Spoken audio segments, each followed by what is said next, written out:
अंदर से कोई बाहर ना जा सके, बाहर से कोई अंदर ना जा सके, ऐसा कभी होता हो तो क्या हो। तो यही हालत है केजरीवाल जी की। अंदर से बाहर आ रहे हैं, बाहर से अंदर आ रहे हैं। ये सिलसिला मुझे लगता है चलता रहेगा, चाहे शराब हो या फिर आब हो, पीने का पानी हो, हर जगह भ्रष्टाचार ही भ्रष्टाचार, घोटाले ही घोटाले सामने दिख रहे हैं। गलती से ही सच बोलना पड़ेगा, लेकिन बोलना तो पड़ेगा। दिल्ली शराब नीति केस में राउज एवेन्यू कोर्ट ने 20 जून को अरविंद केजरीवाल को जमानत दे दी थी, लेकिन ईडी ने इसका विरोध करते हुए दिल्ली हाई कोर्ट की वेकेशनल बेंच में याचिका लगाई। अब इस बीच सियासी गलियारों में एक बार फिर से शोर शुरू हो गया। जहां विपक्ष लगातार आम आदमी पार्टी पर हमलावर है, तो वहीं दिल्ली में चल रहे जल संकट ने भी दिल्ली सरकार की मुश्किलें और बढ़ा दी हैं।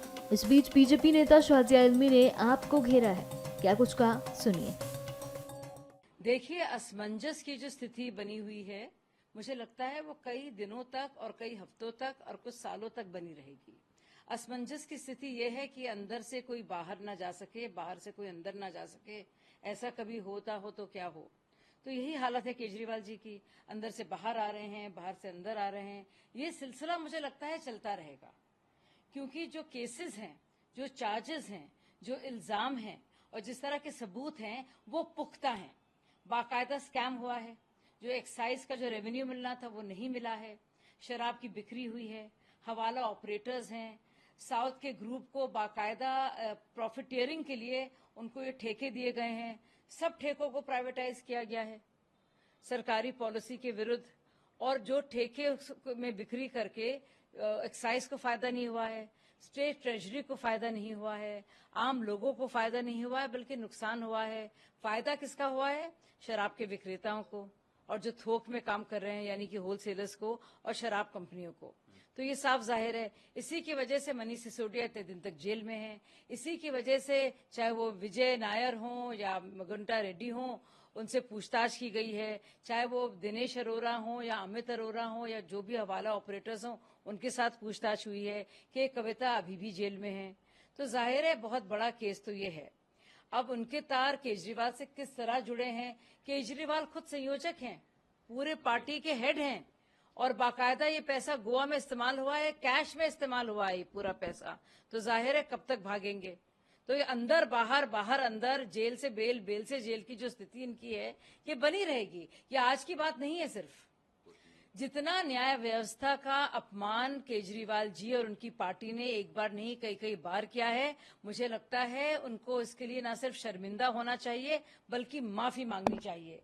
जिस तरह से आप देख रहे हैं कि उनको बेल मिली सिर्फ प्रचार करने के लिए, जिस तरह से कल भी ट्रायल कोर्ट ने बेल दी, साफ जाहिर है कि कोई दुर्भावना उनके खिलाफ नहीं है।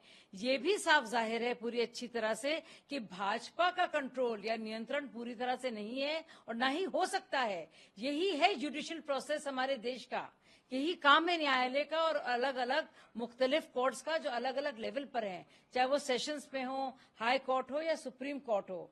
और अगर उनको बेकसूर माना जा रहा है क्योंकि उनको कल जमानत मिली या किसी भी दिन जमानत मिली, तो ये भी जाहिर है उसी तर्क से कि मनीष सिसोदिया, के कविता, बाकी सारे लोग बाकायदा कसूरवार हैं, उनको तो जमानत मिली नहीं। और एक और बात जो लगातार ये केजरीवाल जी कहते रहते हैं और उनके साथी कहते रहते हैं कि देखिए मगुंडा रेड्डी या शरद रेड्डी या बाकी लोग क्योंकि अप्रूवर बने इसलिए उनको बेल मिला। केजरीवाल जी को कल बेल क्यों मिला था ट्रायल कोर्ट से? क्या वो भी अप्रूवर बन गए? तो ये लगातार जो भाजपा पर इस तरह के आक्षेप लगा रहे हैं, तो इससे क्या मतलब है? और इससे साफ जाहिर है कि वो लगातार झूठ बोल रहे थे। अब तो जब बेल मिल जाता है तो अदालत बड़ी अच्छी हो जाती है, जब बेल नहीं मिलता है तो भाजपा जिम्मेदार होती है। ये किस तरह के दोहरे मापदंड है उनके? अगर आपने चोरी की है, रिश्वतखोरी की है, मुनाफाखोरी की है, तो जाहिर सी बात है जेल तो आपको जाना पड़ेगा।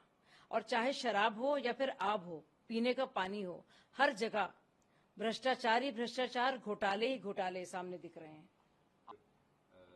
पीएम मोदी इस पर कुछ निर्णय नहीं लेते हैं राजस्थान सरकार को पानी बिल्ली देने पर, तो हम अनशन पे अच्छा, सत्याग्रह करेंगे। ऐसे में ये लोग जो दिल्ली आम आदमी पार्टी के तमाम जो बड़े लीडर्स हैं वो पहुंचे वहां पे, कुछ को रोका गया है। इस पे सौरभ भारद्वाज ने ट्वीट किया है कि अब हमें गांधी जी के दर्शन करने से भी रोका जा रहा है। अब देखिए, हर एक चीज का जवाब नौटंकीबाजी तो होती नहीं है। कभी कभी तो काम करना पड़ेगा, गलती से ही सच बोलना पड़ेगा, लेकिन बोलना तो पड़ेगा। दुनिया भर के लोगों को का इल्जाम लगाते हुए, चाहे वो एलजी साहब हो, चाहे वो दिल्ली पुलिस हो, चाहे वो हरियाणा सरकार हो, चाहे वो हिमाचल सरकार हो, चाहे वो यूपी सरकार हो, उन्होंने सबको इल्जाम लगाए, लेकिन खुद जल मंत्री जिसको जो संभाल रही हैं आतिशी जी कुछ नहीं कर पाई। अब एक बहुत बड़ा सवाल है, क्यों टैंकर माफिया को आसानी से पानी मिल जाता है, क्यों आम लोगों को नहीं मिल पाता? दिल्ली जल बोर्ड जो आम आदमी पार्टी के आने से पहले जिसका मुनाफा था 600 करोड़, वो अब 17,000 करोड़ के घाटे में चल रहा है। आप सोचिए, 17,000 करोड़ प्लस 600 करोड़ पहले के, ये कहां गए? किसको फायदा हो रहा है? तो जल निगम को तो फायदा हो नहीं रहा है। कौन कौन पैसे कमा रहा है? वो टैंकर माफिया ही तो कमा रहा है।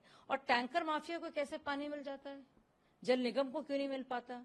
ये वही केस है जो उन्होंने शराब में किया था, घोटाले में। उसमें एक्साइज स्कैम, जो राजस्व मिलना था वो मिला नहीं। किसको पैसा मिला? जो सारे आपके शराब माफिया था उसको मिला, तो प्राइवेटाइज कर दिया। वही टैंकर माफिया को लाकर उन्होंने प्राइवेटाइज कर दिया है, यानी कि खुद के खजाने में कुछ होगा नहीं, लेकिन रिश्वतखोरी होगी, मुनाफाखोरी होगी, टैंकर माफिया को प्रबल किया जाएगा। अच्छा, अब सारी बातों का जब पर्दाफाश होता है, जब हरियाणा सरकार बाकायदा लिख कर देती है और कहती है कि भी हमने तो पर्याप्त पानी दिया, बल्कि जो मुआहदा हुआ था उससे ज्यादा दिया, तब चुप हो जाते हैं। पंजाब सरकार ने क्यों नहीं पानी दिया, चुप हो जाते हैं। जब बात होती है प्रदूषण की, आप देखेंगे फिर से वही हाल होने वाला है। पहले तो कहते थे पंजाब सरकार के हाथ है, जब वो कैप्टन अमरिंदर जी थे। अब खुद भगवंत मान ना गए तो फिर पंजाब सरकार पे बात नहीं करते। तो कब तक औरों पे दोष मढ़ेंगी आतिशी जी? या तो कह दे कोविड के वक्त में क्या हुआ था, इतनी हाय तौबा की, लेकिन आखिरी में लिखना पड़ा ना खत केंद्रीय सरकार को, और कहा कि कोविड के लिए आप तैयारी कीजिए क्योंकि हम नहीं है। अगर आप असक्षम हैं, अगर आप निकम्मे हैं, अगर आपसे कुछ नाकारा है, अगर आप पूरी तरह से अयोग्य हैं, अगर आपका सिर्फ काम झूठ मूठ का जेल से बेल, बेल से जेल राजनीति का और झूठ बोलने का है, तो आप जल मंत्रालय से इस्तीफा दीजिए ना। ये नौटंकीबाजी के चलते, नाटकबाजी के चलते क्यों आप प्रोटेस्ट कर रही हैं? उससे क्या होगा? और प्रधानमंत्री जी का इससे क्या लेना है आपके जल मंत्रालय से? आप जल मंत्रालय से इस्तीफा दीजिए और कहिए मुझसे कुछ नहीं होता है, मैं सिर्फ झूठ बोलती हूँ सुबह से शाम, और इतना झूठ बोलती हूँ कि उसके बाद जब मुझे नोटिस मिलता है तो मैं जवाब भी नहीं दे पाती। मैं इस कदर इतनी बड़ी झूठी हूँ कि मैं कुछ भी नहीं कर सकती, मैं सिर्फ औरों पर इल्जाम लगाऊंगी। तो मुझसे मंत्रालय प्लीज ले लीजिए, आप लोग दिल्ली के लिए कुछ कर लीजिए, ये तो कहना चाहिए ना। आप दिल्ली के लोगों के जज्बातों के साथ खिलवाड़ क्यों कर रहे हैं? देखिए, शराब घोटाला हुआ था, उसे मुनाफाखोरी हुई, बहुत बड़ा वो कांडवार घोटाला हुआ, लेकिन कम से कम आम लोगों पर तो बात नहीं आई ना, उनकी जिंदगियों पर। तो चाहे शराब हो या आब हो, आम आदमी पार्टी का काम और आम आदमी पार्टी का पाप सिर्फ और सिर्फ घोटाला करना और उसके बाद झूठ बोलना है।